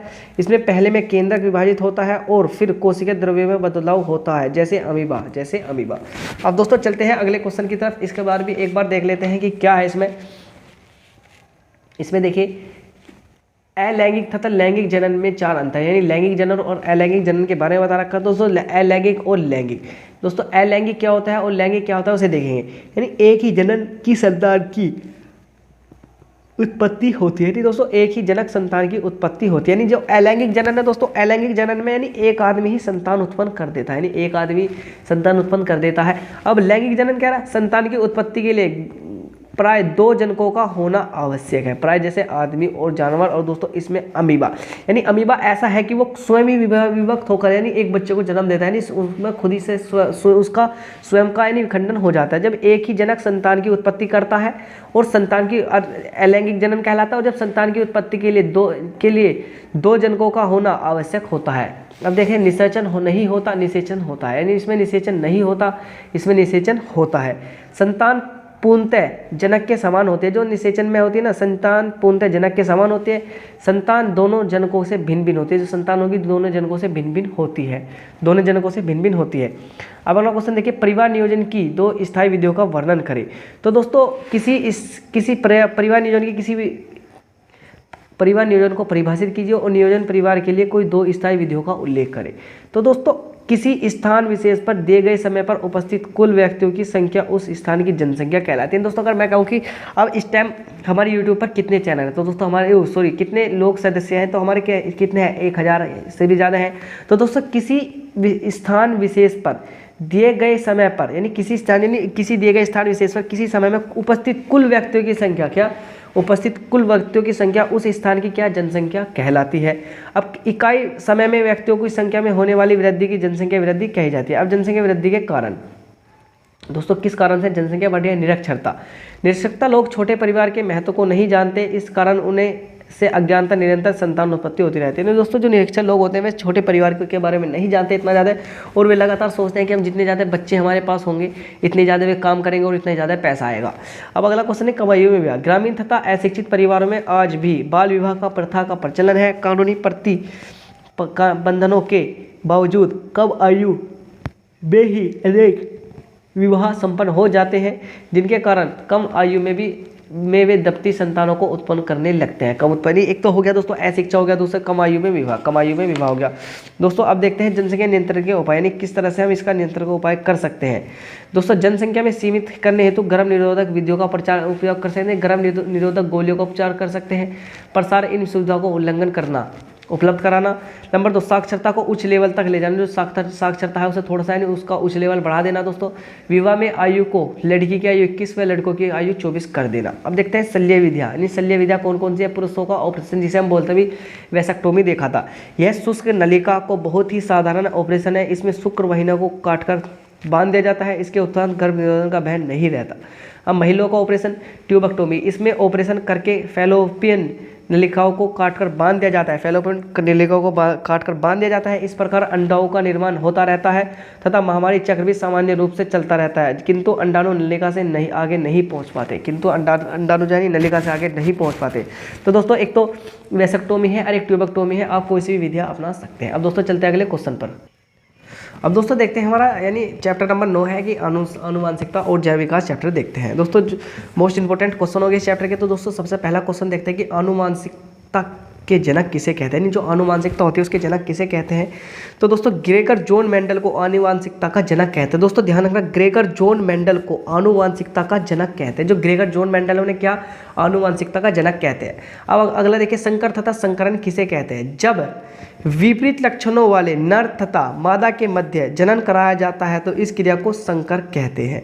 संकर और संकरण द्वारा उत्पन्न संतान को संकर कहते हैं, यानी संकर और संकरण द्वारा उत्पन्न संतान को संकर कहते हैं।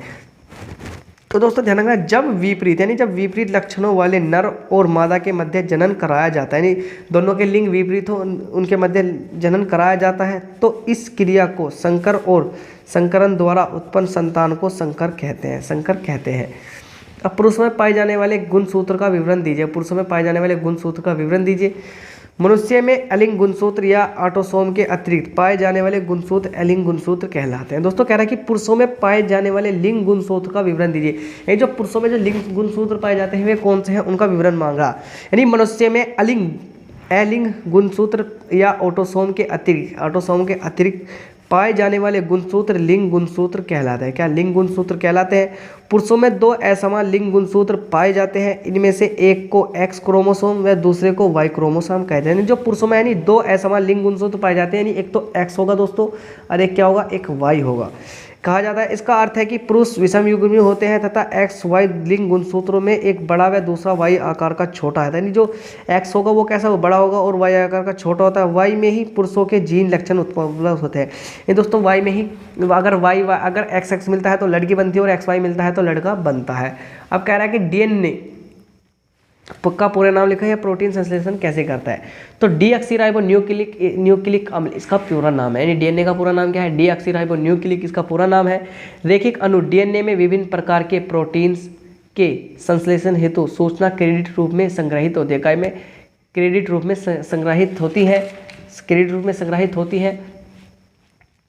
डीएनए का एक खंड जीन किसी विशिष्ट प्रोटोन के संश्लेषण हेतु उत्तरदायी होता है। डीएनए संदेश वाहक या दूत आरएनए को अपनी सूचनाएं स्थानांतरित करता है। जो डीएनए होता है ना वो किसे आरएनए को अपनी सूचनाएं स्थानांतरित उसे दे देता है और यह दूत आरएनए एमआरएनए कोशिका के द्रव्य में जाकर प्रोटीन का संश्लेषण में भाग लेता है।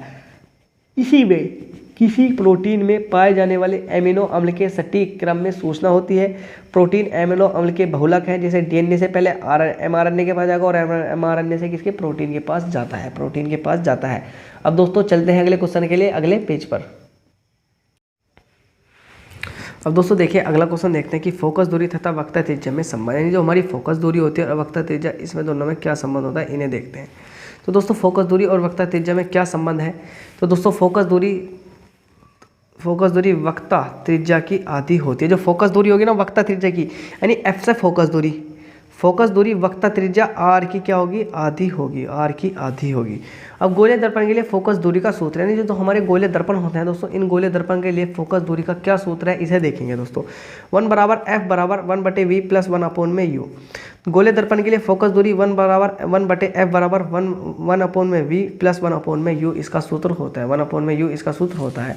अब प्रकाश का अपवर्तन, जब कोई प्रकाश की किरण एक पारदर्शी माध्यम से दूसरे पारदर्शी माध्यम में जाती है तो अपने मार्ग से विचलित हो जाती है, इस घटना को प्रकाश का अपवर्तन कहते हैं। यानी दोस्तों जब कोई प्रकाश की किरण एक पारदर्शी माध्यम से दूसरे पारदर्शी माध्यम में जाती है तो वह अपने मार्ग से विचलित हो जाती है, इस घटना को प्रकाश का अपवर्तन कहते हैं। यानी दोस्तों आपके लिए बहुत ही इंपॉर्टेंट है कि प्रकाश का अपवर्तन क्या होता है। ये जब प्रकाश की किरण एक माध्यम में से, एक पारदर्शी माध्यम में से दूसरे पारदर्शी माध्यम में जाती है तो वह अपने मार्ग से क्या, विचलित या भटक जाती है, और इस घटना को प्रकाश का क्या, अपवर्तन कहते हैं। अब दोस्तों देखते हैं कि लेंस क्या होता है। दो पृष्ठों से घिरा कोई पारदर्शी माध्यम जिसका एक या दोनों पृष्ठ गोलियां हो लेंस कहलाता है। दोस्तों लेंस क्या होता है, दो पृष्ठों से घिरा हुआ एक पारदर्शी माध्यम, यानी दो पृष्ठों से घिरा हुआ एक पारदर्शी माध्यम जिसमें, यानी पारदर्शी माध्यम जिसका एक या दोनों पृष्ठ गोलियां हो लेंस कहलाता है। अब लेंस दो प्रकार के होते हैं, एक तो उत्तल लेंस होता है, एक अवतल लेंस होता है। एक तो उत्तल लेंस होता है, एक अवतल लेंस होता है। अब दोस्तों लेंस का सूत्र होता है 1 बराबर एफ बराबर 1/f बराबर 1 अपोन में v माइनस 1 अपोन में u। दोस्तों इसका सूत्र था 1 बराबर एफ 1/f बराबर 1 अपोन में v प्लस 1 अपोन में u। नहीं दोस्तों ध्यान रखना, इनका जो दर्पण होते हैं उनका सूत्र प्लस में होता है और जो लेंस होते हैं उनका सूत्र किस में, माइनस में होता है। अब स्नेल का नियम क्या है, स्नेल का नियम दोस्तों कुछ नहीं, साइन आई बटे साइन आर बराबर नियतांक, यानी नियतांक बराबर साइन आर या साइन आर। दोस्तों ये साइन आई साइन आर बराबर नियतांक उसका नियम होता है। यानी जब किन्हीं दो माध्यमों के लिए तथा एक ही रंगों के प्रकाश के आपतन कोण की जया साइन आई तथा अपवर्तन कोण की जया साइन आर का अनुपात नियतांक होता है। आपतन कोण आई व अपवर्तन कोण आर हो तो, आपतन कोण आई तथा अपवर्तन कोण आर हो तो, आपतन कोण आई तथा अपवर्तन कोण आर हो तो दोस्तों स्नेल का नियम यही है, बस साइन आई बराबर साइन आर। दोस्तों आपको साइन आई बराबर साइन आर लिखना और बराबर नियतांक लिखना है। किन्हीं दो माध्यमों के लिए तथा एक ही रंगों के प्रकाश के लिए आपतन कोण की जया साइन आई तथा अपवर्तन कोण की जया साइन आर का अनुपात नियतांक होता है यदि आपतन कोण आई व अपवर्तन कोण आर हो तो, यदि आपतन कोण आई और अपवर्तन कोण आर हो तो। अब दोस्तों अगले क्वेश्चन के लिए चलते हैं अगले पेज पर। अब दोस्तों देखिए उत्तल दर्पण के प्रतिबिंब किस प्रकार बनता है तथा उत्तल दर्पण का उपयोग लिखें। यानी दोस्तों उत्तल दर्पण में प्रतिबिंब जो हमारा नहीं किस प्रकार बनता है और उत्तल दर्पण के उपयोग, यानी उत्तल दर्पण के उपयोग लिखो। तो दोस्तों उत्तल होगा। उत्तल दर्पण में बनने वाला प्रतिबिंब सदैव सीधा व छोटा बनता है। तो दोस्तों ध्यान रखना, उत्तल दर्पण में जो बनने वाला प्रतिबिंब होगा ना ऐसा कैसा, सदैव सीधा व छोटा बनता है। तो दोस्तों उत्तल दर्पण में बनने वाला प्रतिबिंब सदैव सीधा व छोटा बनता है। अब इसके उपयोग देखते हैं। सड़कों तथा गलियों में लगे लैंपों में उत्तल दर्पण लगाए जाते हैं। दोस्तों जो सड़कों और गलियां होती है ना, इनमें लगाए जाने वाले लैंपों में उत्तल यानी दर्पण लगाए जाते हैं। सड़कों तथा गलियों में लगे लैंपों में उत्तल दर्पण लगाए जाते हैं। ट्रकों, बसों व मोटर कारों में ड्राइवर की सीट के पास लगा होता है। तो दोस्तों जो उत्तल दर्पण होता है ना वो ट्रकों में भी, बसों में भी, मोटर कारों में भी ड्राइवर की सीट के पास लगा होता है, ड्राइवर की सीट के पास लगा होता है। अब अवतल दर्पण के दो उपयोग लिखो। अवतल दर्पण के दो उपयोग लिखो। अवतल दर्पण एक का उपयोग सेविंग करने में होता है। दोस्तों जो हमारा अवतल होता है ना, अवतल का उपयोग कहाँ, सेविंग करने में होता है। डॉक्टर द्वारा आँख, नाक व गले के परीक्षण में, डॉक्टर द्वारा आँख का, नाक का, गले का परीक्षण में किसका उपयोग किया जाता है, अवतल दर्पण का प्रयोग किया जाता है। दोस्तों अवतल दर्पण का प्रयोग किया जाता है। दोस्तों ध्यान रखना, उत्तल और उत्तल दर्पण के प्रयोग का ध्यान रखना। सड़कों तथा गलियों में लगे लैंपों में उत्तल दर्पण का, सड़कों में और गली में लगे लैंपों में किसका, उत्तल दर्पण का प्रयोग किया जाता है।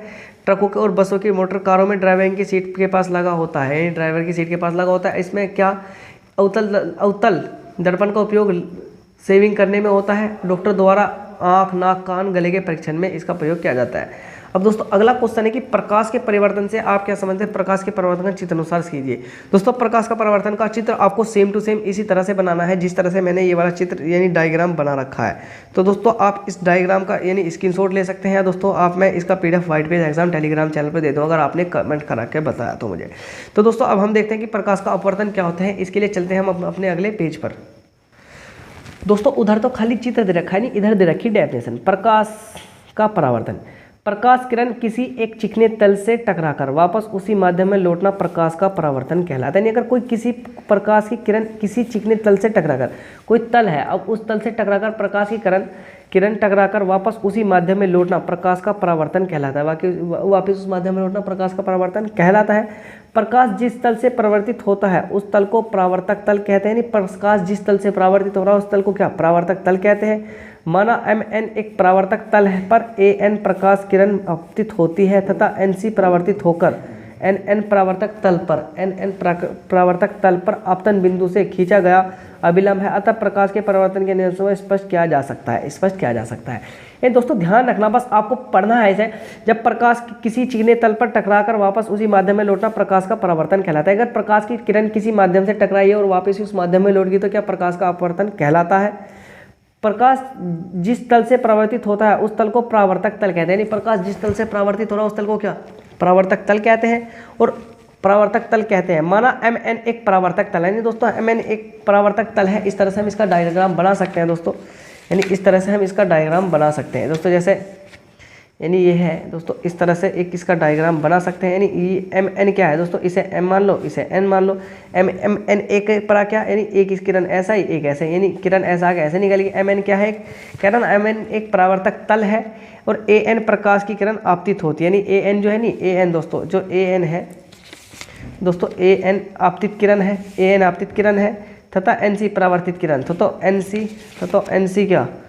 Nc क्या परावर्तित किरण है और Nc क्या आपतित किरण आई ऐसे और ऐसे इससे टकरा कर दोस्तों इससे वापस निकल कर चलेगी।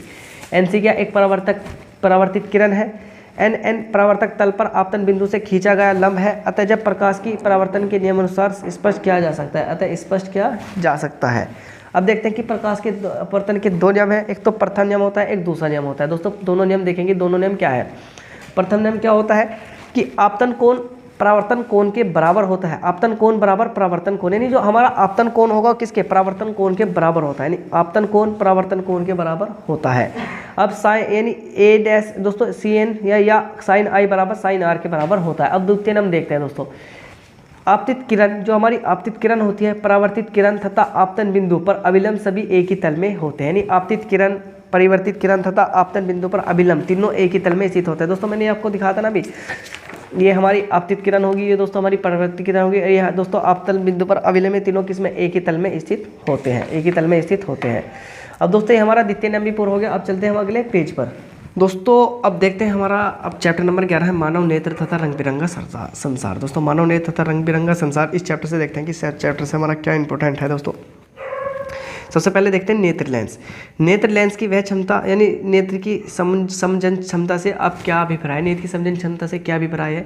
तो नेत्र लेंस की वह क्षमता जिसके कारण वह अपनी फोकस दूरी को समायोजित करके दूर तथा निकट की वस्तुओं को स्पष्ट देख पाता है, नेत्र की समझन क्षमता कहलाती है। दोस्तों नेत्र की वह क्षमता जिसके द्वारा हम वस्तु को निकट और पास करके देख सकते हैं, नेत्र की समझन क्षमता कहलाती है। अस्वस्थ मनुष्य के लिए कह रहा है कि स्वस्थ आँख के लिए दूर बिंदु कहाँ स्थित होता है। दोस्तों अगर हम मनुष्य स्वस्थ है उसकी आँख, तो आप दोस्तों कहीं तक भी देख सकते हो। जैसे हम यहाँ बैठे हैं तो अब कहाँ तक जो वस्तु हमें दिखनी चाहिए, वस्तु या बशर्ते वस्तु बड़ी होनी चाहिए जो हमें दिखती है। जैसे दोस्तों हम चांद को देख सकते हैं, चांद हमसे हजारों करोड़ों दूर से, यानी करोड़ों यानी किलोमीटर दूर है, लेकिन हम फिर भी देख सकते हैं। यानी तो क्या है, अनंत है। यानी मनुष्य स्वस्थ आँख कहीं तक भी देख सकती है। निकट दृष्टि दोष क्या है, इसका निवारण किस प्रकार किया जाता है। तो दोस्तों निकट दृष्टि दोष से मुख युक्त नेत्र द्वारा मनुष्य को समीप की वस्तु तो स्पष्ट दिखाई देती है, परंतु दूर की वस्तु स्पष्ट नहीं दिखाई देती। इस दोष को दूर करने के लिए चश्मे में उचित फोकस दूरी का अवतल लेंस का प्रयोग करते हैं। तो दोस्तों आप निकट दृष्टि दोष को ध्यान रखना। निकट दृष्टि दोष क्या है, निकट दृष्टि दोष से युक्त नेत्र में मनुष्य को समीप की वस्तु तो स्पष्ट दिखाई देती है। अगर आपका निकट है तो आपको पास की वस्तु तो दिखाई देगी, निकट है तो पास की वस्तु दिखाई देगी, लेकिन दूर की वस्तु नहीं दिखाई देगी। और इसके लिए कौन सा, अवतल लेंस का प्रयोग करते हैं।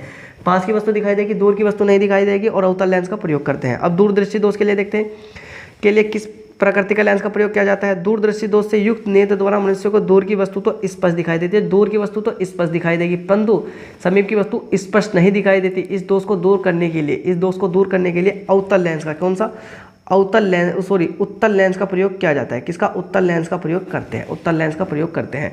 तो दोस्तों ध्यान रखना, जब हमें दूर की वस्तु तो स्पष्ट दिखाई देती है, नेत्रों मनुष्य को दूर की वस्तु तो स्पष्ट दिखाई देती है, परंतु समीप की वस्तु स्पष्ट नहीं दिखाई देती। तो दूर दृष्टि दोष क्या है? जब हमें दूर की वस्तु तो ठीक दिख रही, अगर दूर का दृष्टि दोष है तो हमें दूर की वस्तु दिखेगी, निकट दृष्टि दोष है तो निकट की वस्तु दिखेगी। और हमें अगर निकट दृष्टि दोष में अवतल लेंस का प्रयोग करेंगे दोस्तों, दूर दृष्टि दोष में उत्तल लेंस का प्रयोग करते हैं, उत्तल लेंस का प्रयोग करते हैं। अब दोस्तों चलते हैं अगले क्वेश्चन पर। अब दोस्तों अगले क्वेश्चन में कह रहा है कि प्रिज्म से अगर हम श्वेत प्रकाश को गुजारने पर न्यूनतम व अधिकतम विचलन किन रंगों का होता है? दोस्तों अगर हम प्रिज्म से श्वेत प्रकाश के गुजरने पर लाल रंग का विचलन न्यूनतम तथा बैंगनी रंग का विचलन अधिकतम होता है, तो कौन से रंग का, यानी लाल रंग का तो न्यूनतम होगा और बैंगनी रंग का विचलन क्या होगा? बैंगनी रंग के विचलन अधिकतम होगा, बैंगनी रंग का विचलन अधिकतम होगा। दोस्तों अब एक क्वेश्चन और है जो कि आपके परीक्षा की दृष्टि से बहुत ही इंपॉर्टेंट है। वन विक्षेपण से आप क्या समझते हो? वन विक्षेपण का कारण समझाइए, किस रंग के प्रकाश का विचलन सबसे अधिक होता है? दोस्तों बहुत इंपॉर्टेंट है। तो वन विक्षेपण, श्वेत प्रकाश की किरण अपने अवयवी रंगों के कारण प्रकाश की किरणों में विभाजित होना प्रकाश का वन विक्षेपण कहलाता है। दोस्तों प्रकाश का वन विक्षेपण कहलाता है, यानी जब श्वेत प्रकाश की किरण अपने अवयवी रंगों में किरणों में विभाजित होना प्रकाश का वन विक्षेपण कहलाता है। दोस्तों जिस तरह से ये रहा, एक प्रिज्म से श्वेत किरणें डाली और ये 7 रंगों में विभक्त होगी। तो इसमें देखेंगे जब सूर्य की प्रकाश की किरण किसी प्रिज्म से गुजरती है तो वह अपने मार्ग से विचलित होकर, ये दोस्तों इस तरह से जाती है, लेकिन वह अपने मार्ग से विचलित होकर प्रिज्म के आधार की ओर झुक जाती है, यानी प्रिज्म के आधार की ओर झुक जाती है और विभिन्न रंगों में विभाजित हो जाती है। इस प्रकार उत्पन्न विभिन्न रंगों के समूह को स्पेक्ट्रम कहते हैं और इसका एक सिरा लाल तथा दूसरा सिरा बैंगनी होता है। यानी इस प्रकार, यानी इसका जो स्पेक्ट्रम कहते हैं, इसका एक सिरा तो लाल होता है और दूसरा सिरा कैसा? बैंगनी होता है। एक तो सिरा लाल होगा दोस्तों, ऊपर लाल है और नीचे क्या? बैंगनी होता है। सामान्यतः हमारी आंख में ये रंग 7 समूह में के रूप में दिखाई पड़ते हैं। ये रंग बैंगनी, जामुनी, नीला, हरा, पीला, नारंगी, लाल विबग्योर कहते हैं। पीला प्रकाश की किरणों में विचलन सबसे कम व लाल तथा बैंगनी रंग की प्रकाश किरणों में सबसे अधिक होता है। यानी लाल जो विबग्योर कहते हैं, लाल प्रकाश की किरण में विचलन सबसे कम है, जो लाल है उसके विचलन सबसे कम होगा और लाल तथा बैंगनी प्रकाश में किरण में सबसे अधिक, यानी बैंगनी रंग के प्रकाश में यानी सबसे अधिक होता है, बैंगनी रंग के प्रकाश में सबसे अधिक होता है। अब दोस्तों चलते हैं अगले क्वेश्चन पर। दोस्तों अब देखते हैं हमारा चैप्टर नंबर 12 विद्युत। दोस्तों विद्युत में बस हम, यानी विद्युत धारा, किसी चालक में विद्युत आवेश की प्रवाह की दर को विद्युत धारा कहते हैं और विद्युत धारा एक अदिश राशि है, इसका मात्रक एम्पियर होता है। यानी अगर किसी चालक में विद्युत आवेश के प्रवाह की दर को, अगर उसमें करंट दौड़ रहा है तो उसे ही विद्युत धारा कहते हैं और विद्युत धारा एक अदिश राशि है। विद्युत धारा जो है एक अदिश राशि है, इसका मात्रक एम्पियर होता है। इसे I बराबर Q/T से हम करते हैं, जहाँ I एम्पियर है, Q आवेश है और T क्या? समय है, T समय है। इन दोस्तों अब इसमें एक क्वेश्चन पूछा जाता है, उस क्वेश्चन को देखिए। इसमें क्वेश्चन पूछा जाएगा कि विद्युत मोटर का नामांकित चित्र बनाइए, और इसका सिद्धांत भी लिखिए। विद्युत मोटर का नामांकित चित्र बनाइए। तो दोस्तों आप इस तरह से इसका एक चित्र, बहुत अच्छा सा चित्र बना सकते हैं। दोस्तों इस चित्र को देखने के लिए मैं थोड़ा सा इसे बड़ा कर देता हूँ फ़ोन की स्क्रीन को। तो दोस्तों आपको बिल्कुल विद्युत मोटर का इस तरह से ही चित्र बनाना है अपनी कॉपी में, जिस तरह से आपको इसका चित्र दिख रहा है। दोस्तों यहाँ ये जो N और S क्या है, इसमें N और S इसमें चुंबकीय क्षेत्र हैं। दोस्तों ये जो इस तरह से है ना, ये कुंडली के घूमने की दिशा है वामावर्त। दोस्तों कुंडली के घूमने की दिशा है घड़ी के विपरीत दिशा में वामावर्त है। दोस्तों ये जो है ना, ये D, ये क्या है? ये आर्मेचर है। ABCD ये क्या है दोस्तों? ये आर्मेचर है दोस्तों यहाँ ये 2 विभक्त विलय लगे हैं, 2 विभक्त विलय लगे हुए हैं दोस्तों। ये दोस्तों यह क्या? 2 ब्रूस लगे हुए हैं दोस्तों। ये बैटरी है, एक तरफ प्लस है और एक तरफ माइनस चार्ज वाली बैटरी लगी हुई है। तो दोस्तों अब देखते हैं, इसे देखते हैं, बहुत ही अच्छी तरीके से समझेंगे और बहुत अच्छी तरीके से पढ़ेंगे एक टॉपिक को। इसमें विद्युत मोटर दोस्तों मोस्ट इंपॉर्टेंट है दोस्तों, आपकी परीक्षा में छपना ही छपना है। तो दोस्तों अब एक चीज़ को पढ़ते चलेंगे। तो दोस्तों सबसे पहले देखेंगे विद्युत मोटर। यानी विद्युत मोटर एक ऐसा साधन है जो विद्युत ऊर्जा को यांत्रिक ऊर्जा में बदलता है। यानी विद्युत मोटर क्या है दोस्तों? विद्युत मोटर एक ऐसा साधन है जो यांत्रिक ऊर्जा को विद्युत ऊर्जा में बदलता है, जो विद्युत ऊर्जा को यांत्रिक ऊर्जा, यानी दोस्तों आपके पास विद्युत ऊर्जा हो रही तो इसे यांत्रिक ऊर्जा में बदल देते हैं। किसके? विद्युत मोटर के द्वारा। सिद्धांत, जब किसी कुंडली में चुंबकीय क्षेत्र में रखकर उसमें विद्युत धारा प्रवाहित की जाती है तो कुंडली पर एक बल युग्म कार्य करने लगता है जो कुंडली को उसके अक्ष पर घुमाने का प्रयास करता है। यदि कुंडली अपनी अक्ष पर घूमने के लिए स्वतंत्र हो तो वह घूमने लगती है। अब विद्युत मोटर के मुख्य 4 भाग होते हैं। अब दोस्तों इसके 4 भाग कौन से होगा? एक तो चुंबकीय क्षेत्र होगा, एक आर्मेचर कुंडली होगा। तो दोस्तों हम देखो, हमने चुंबकीय क्षेत्र देख रखा है दोस्तों। चुंबकीय क्षेत्र ये रहा, NO और S क्या है? एक चुंबकीय क्षेत्र, आर्मेचर कुंडली। ABCD क्या है? एक आर्मेचर कुंडली है। तो दोस्तों हम सबसे पहले चुंबकीय क्षेत्र पढ़ेंगे। यह एक शक्तिशाली स्थायी चुंबकीय होता है, इसके ध्रुव खंड N व S होते हैं। दोस्तों चुंबकीय क्षेत्र में पढ़ लेंगे कि एक शक्तिशाली चुंबकीय क्षेत्र होता है जिसके ध्रुव N व S होते हैं। अब देखेंगे अगला, आर्मेचर कुंडली। यह तांबे के तार के अनेक फेरों वाली एक आयताकार कुंडली ABCD होती है जो कच्चे लोहे की क्रोड पर तांबे के तार से फेरे लपेटकर बनाई जाती है। यह चुंबक के ध्रुव N और S के बीच में घूमती है, चुंबक के ध्रुव N और S के बीच में घूमती है। तो दोस्तों ध्यान रखना, आर्मेचर कुंडली आपको मैं दिखा दूं कि आर्मेचर कुंडली क्या होती है। दोस्तों ये जो है ना ABCD हमारी क्या है, ये आर्मेचर कुंडली है, क्या हमारी आर्मेचर कुंडली है। तो दोस्तों ध्यान रखना, यह तांबे के तार पर अनेक फेरों वाली एक आयताकार कुंडली ABCD होती है जो कच्चे लोहे की क्रोड पर तांबे के तार के फेरे लपेटकर बनाई जाती है। चुंबक के ध्रुव N व S के बीच में घूमती है। दोस्तों ये चुंबक के ध्रुव होते हैं ना N व S, यानी इनके बीच में ये वामावर्त यानी घड़ी की विपरीत दिशा में घूमती रहती है। अब विभक्त विलय। दोस्तों विभक्त विलय देखते हैं। पहले मैं विभक्त विलय दिखा दूं कि विभक्त विलय होता क्या है, आपको विभक्त विलय दिखा दूं दोस्तों यहाँ देखिए विभक्त विलय ये रहे। दोस्तों विभक्त विलय ये रहे। दोस्तों ये वाले हमारे क्या है, ये विभक्त विलय हैं। तो दोस्तों विभक्त विलय के बारे में पढ़ेंगे। तो ये दो अर्धवृत्ताकार विलय अथवा दो खंडों में विभक्त एक वलय के रूप में होते हैं। आर्मेचर की कुंडली के सिरे इनके दो अलग अलग, आर्मेचर की कुंडली के सिरे इनके दो वलय L व M से जुड़े होते हैं। वलय आर्मेचर की ध्रुव दंड से जुड़े होते हैं। दोस्तों ये L व M दोस्तों दे रखा ना, L और M, L व M से जुड़े होते हैं। और जो L व M होते हैं किससे, यानी कुंडली से जुड़े हुए होते हैं। दोस्तों कुंडली से जुड़ रहे हैं ना, L व M कुंडली से जुड़े होते हैं। अब दोस्तों देखते हैं ब्रुश। विभक्त विलय L व M कार्बन की धातु की दो पत्तियां B1 B2 को स्पर्श करती है, इन्हें ब्रुश कहते हैं। जो विभक्त विलय होती है ना कार्बन, जो विभक्त विलय होंगे दोस्तों, ये जो विभक्त विलय होंगे ना कार्बन की दो पत्तियों को स्पर्श करते हैं, एक तो पत्ती इधर लग रही है एक इधर लग रही है, इन्हें क्या कहते हैं, इन्हें ब्रुश कहते हैं, जिसे B1 व B2 से प्रदर्शित करते हैं, B1 B2 से प्रदर्शित करते हैं। इन ब्रुशों का संबंध दो संयोजक पेचों से करके इनके बीच एक बैटरी लगा देते हैं। एक ब्रश से विद्युत धारा कुंडली में प्रवेश करती है तथा दूसरे ब्रश से विद्युत धारा बाहर निकलती है। तो ध्यान रखना, इन ब्रुशों का संबंध दो संयोजन पेचों से करके इनके बीच एक बैटरी लगा देते हैं। एक ब्रुश से विद्युत धारा कुंडली में प्रवेश करती है, एक ब्रुश से तो विद्युत धारा कहाँ कुंडली में प्रवेश करती है तथा दूसरे ब्रुश से विद्युत धारा बाहर निकलने लगती है। अब देखते हैं इसकी कार्यविधि क्या है।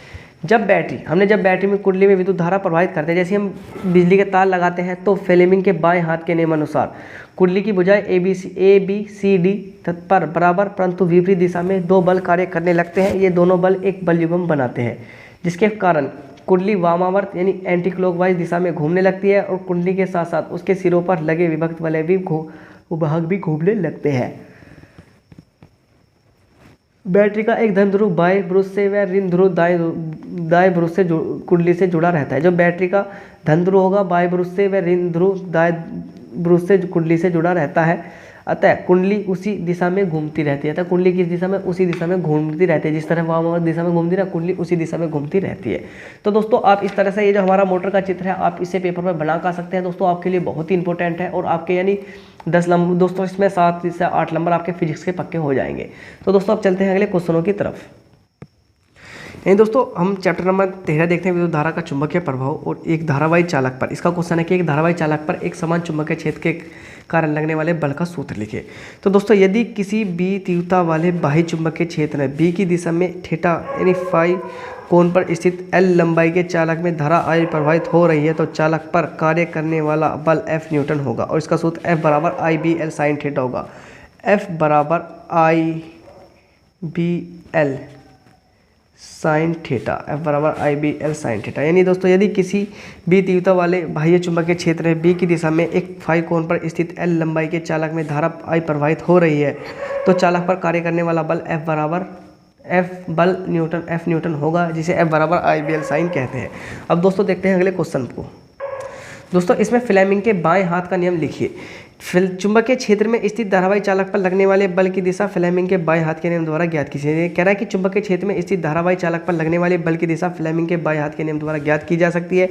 यदि हम अपने बाएं हाथ का, यदि हम B से हैं दोस्तों, हम बाएं हाथ का दोस्तों यदि हम बाएं हाथ का अंगूठा इस प्रकार फैलाएं, बाएं हाथ का अंगूठा इस प्रकार फैलाएं कि तीनों इस अंगुलियां को इस प्रकार फैलाएं कि तीनों परस्पर लंबवत है। दोस्तों यानी जो हमारा बायां हाथ है दोस्तों इस तरह से, यानी इस तरह से हम इसे कर सकते हैं, इस तरह से कर सकते हैं दोस्तों, इस तरह से, यानी ये बिल्कुल इस तरह से सीधे होना चाहिए दोस्तों, ये इस तरह से होना चाहिए दोस्तों, इस तरह से, यानी दोस्तों ये तो बिल्कुल सीधा, दोस्तों ये तो सीधा होना चाहिए दोस्तों ये ऐसा है, इस तरह से होना चाहिए दोस्तों, ये सीधा होना चाहिए, ये बिल्कुल उंगली होना चाहिए और दोस्तों ये बिल्कुल इधर की साइड को होनी चाहिए, ये ऐसा होना चाहिए।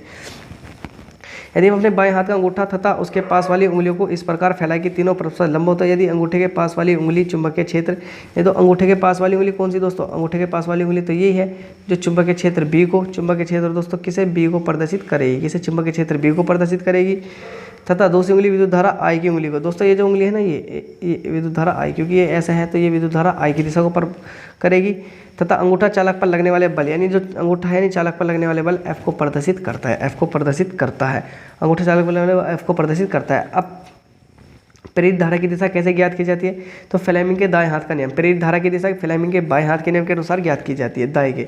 प्रेरित धारा की दिशा फ्लेमिंग के दाएं हाथ के नियम के अनुसार ज्ञात की जाती है। फ्लेमिंग के दाएं हाथ का नियम, यदि दाएं हाथ का अंगूठा उसके ऊपर पास की उंगली तथा मध्य वाली उंगली को परस्पर एक दूसरे के लंबवत फैलाकर, तीनों को एक दूसरे के लंबवत फैलाकर इस प्रकार देखिए कि तर्जनी उंगली चुंबकीय क्षेत्र की दिशा में तथा अंगूठा चालक की गति को प्रदर्शित करे, चालक गति को प्रदर्शित करे, तो क्या होगा, यह फ्लेमिंग का दाएं हाथ का नियम कहलाता है, दाएं हाथ का नियम कहलाता है। अब दोस्तों चलते हैं अगले क्वेश्चन पर। दोस्तों अब देखते हैं हमारा नवीनीकरण ऊर्जा स्रोत किसे कहते हैं। दोस्तों ये हमारा चैप्टर नंबर लगभग 14 होगा दोस्तों, ये हमारा चैप्टर नंबर 14 है जिसे हम ऊर्जा के स्रोत बोलते हैं, जिसे हम ऊर्जा के स्रोत बोलते हैं। दोस्तों इसके देखेंगे कि ऊर्जा के स्रोत से हमारे कौन कौन से क्वेश्चन इंपॉर्टेंट है दोस्तों। तो इसमें क्या है, पहला क्वेश्चन है कि नवीनीकरण ऊर्जा किसे कहते हैं। ऐसे सौर स्रोत जिनका निरंतर उपयोग के बाद भी उनकी आपूर्ति बनी रहती है उन्हें नवीनीकरण ऊर्जा स्रोत कहते हैं। नहीं दोस्तों, ऐसे स्रोत जिन्हें हम उपयोग करने के बाद भी उनका यानी लगातार बने जा रहे हैं, क्या कहलाएंगे वे, उन्हें नवीनीकरण स्रोत कहते हैं। जैसे वायु हो गया, जल हो गया, बायोगैस हो गया आदि। अब दोस्तों अनवीनीकरण स्रोत, ऊर्जा स्रोत किसे कहते हैं, अनवीनीकरण ऊर्जा स्रोत किसे कहते हैं। ऐसे ऊर्जा स्रोत जो निरंतर उपयोग के बाद किसी न किसी दिन समाप्त हो जाएंगे उन्हें ऊर्जा का अनवनीय स्रोत कहते हैं। नवनीय का मतलब यानी आप कितना भी उपयोग कर लो खत्म नहीं होगा। अनवनीय का मतलब है कि आप उन्हें कुछ दिन बाद में समाप्त हो जाएंगे, जैसे कोयला, पेट्रोलियम आदि। अब वैकल्पिक ऊर्जा के दो उदाहरण, तो दोस्तों सौर ऊर्जा और नाभिकीय ऊर्जा वैकल्पिक ऊर्जा के दो उदाहरण, सौर ऊर्जा, नाभिकीय ऊर्जा, वैकल्पिक ऊर्जा के दो उदाहरण हैं, वैकल्पिक ऊर्जा के दो उदाहरण हैं। अब दोस्तों चलते हैं अगले पेज पर यानी अगले क्वेश्चन पर। दोस्तों हमारा लास्ट चैप्टर है चैप्टर नंबर 15 हमारा पर्यावरण। चैप्टर नंबर 15 दोस्तों हमारा पर्यावरण, और इससे देख सकते हैं कि दोस्तों इससे कौन कौन से इंपॉर्टेंट क्वेश्चन आपकी परीक्षा के लिए बन रहे हैं, यानी इससे कौन कौन से इंपॉर्टेंट क्वेश्चन आपकी परीक्षा के लिए बन रही हैं। तो दोस्तों उत्पादक और अपघटन में अंतर, यानी उत्पादक स्वयं अपना भोजन बनाते हैं तथा उसे संचित भी करते हैं, सभी हरे पौधे क्या उत्पादक कहलाते हैं। अब अपघटक देखते हैं, वे कार्बनिक पदार्थ को उनके अवयव में तोड़कर चक्रीय प्रवाह द्वारा इन पोषक तत्वों को पौधों के उपयोग के लिए उपलब्ध कराते हैं, जैसे जीवाणु और कवक हो गए, जीवाणु और कवक हो गए दोस्तों। अब यानी हमारा आगे देखते हैं दोस्तों, आगे एक क्वेश्चन है हमारा कि खाद्य श्रृंखला पर टिप्पणी लिखो, खाद्य श्रृंखला पर टिप्पणी लिखो।